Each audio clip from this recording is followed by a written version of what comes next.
נסעתי לחיפה עם רעייתי, יש לה מחירה של תכשיטים.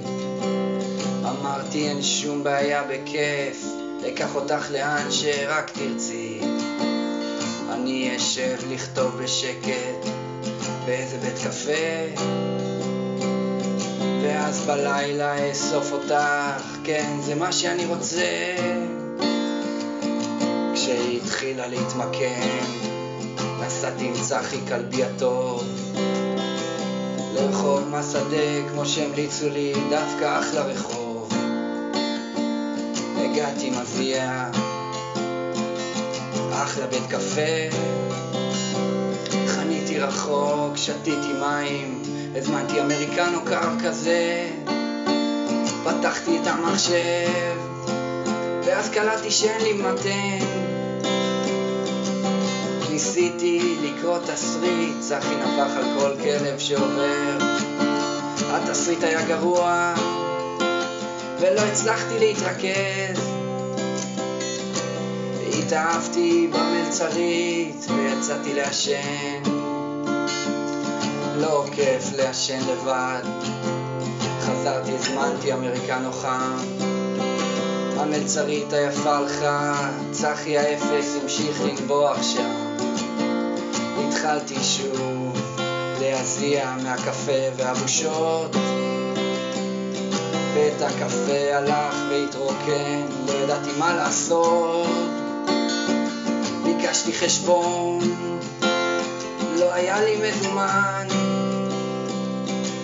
ביקשתי לשלם טיפ באשראי, המלצר אמר שאי אפשר. אמרתי לו זמין עוגיה וזה יהיה הטיפ. הוא אמר שאי אפשר.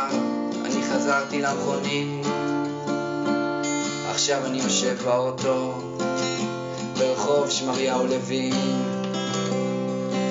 הוא משחק שחמט בפלאפון, צחי על הבטן שלי, מחפש כלבים, נבוך עליהם עוד.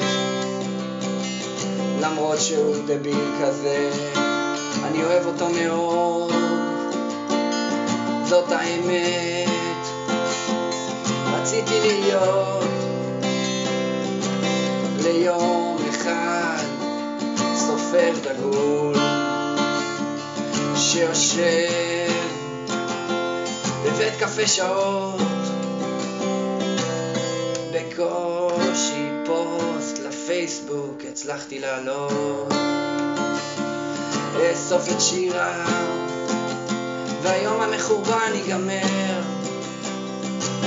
בינתיים באוטו עם צחי, לייקים סופר, משחק שחמט ושוב סופר לייקים. כמו אפס, כמו תמיד. אסוף את שירה והיום המחורבן ייגמר. בינתיים באוטו עם צחי, לייקים סופר, משחק שחמט ושוב סופר לייקים. כמו אפס, כמו תמיד.